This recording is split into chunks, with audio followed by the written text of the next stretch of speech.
மதிமுக பொதுச் செயலாளர் வைகோவுக்கு எதிராக ஆகஸ்ட் 2ஆம் தேதி உண்ணாவிரத போராட்டம் நடத்தப்போவதாக மல்லை சத்யா அறிவித்துள்ளார். இது தொடர்பான கூடுதல் தகவல்களை எமது செய்தியாளர் மகேந்திரன் வழங்க கேட்போம். மகேந்திரன், விரிவான தகவல்கள் என்ன? மதிமுகவின் பொதுச் செயலாளர் வைகோவுக்கு எதிராக உண்ணாவிரத போராட்டத்தில் இருக்கப் போவதாக கட்சியிலிருந்து துணை பொதுச் செயலாளராக இருக்கக்கூடிய மல்லை சத்யா அறிவித்திருக்கிறார்.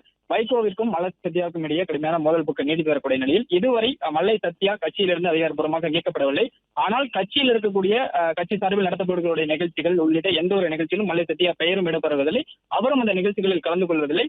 மல்லை சத்யாவும் தானும் கட்சியிலிருந்து இதுவரை தாமாக விலகுவதாக எந்த ஒரு அறிவிப்பையும் கொடுக்கவில்லை. இந்நிலையில் தான் வைகோ தன்னை துரோகி என்று கூறிவிட்டதாக அதனை சுட்டிக்காட்டி நாட்டு மக்களிடம் நியாயம் கேட்கும் விதமாக இந்த உடல்நாள் அடையாள உண்ணாவிரத போராட்டத்தில் ஈடுபட போவதாக மல்லை சத்யா அறிவித்திருக்கிறார்.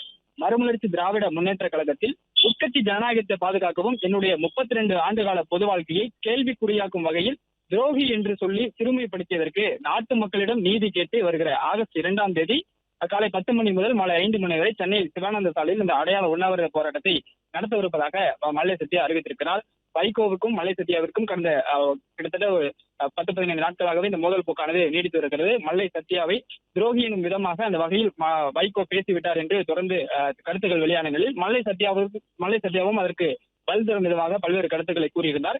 இந்நிலையில் தான் வைகோவுக்கு எதிராக இந்த ஒரு நாள் அடையாள உண்ணாவிரத போராட்டத்தை மல்லை சத்யா அறிவித்திருக்கிறார். வருகிற ஆகஸ்ட் 2ஆம் தேதி சென்னை சிவானந்த சாலையில் வைகோவுக்கு எதிராக நாட்டு மக்களிடம் தன்னை வைகோ துரோகி என்று கூறியதற்கு நீதி கேட்கும் இடமாக இந்த போராட்டத்தை நடத்தவிருப்பதாக மல்லை சத்யா அறிவித்திருக்கிறார்.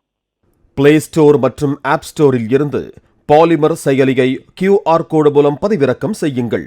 செய்திகளை உடனுக்குடன் பெறுங்கள்.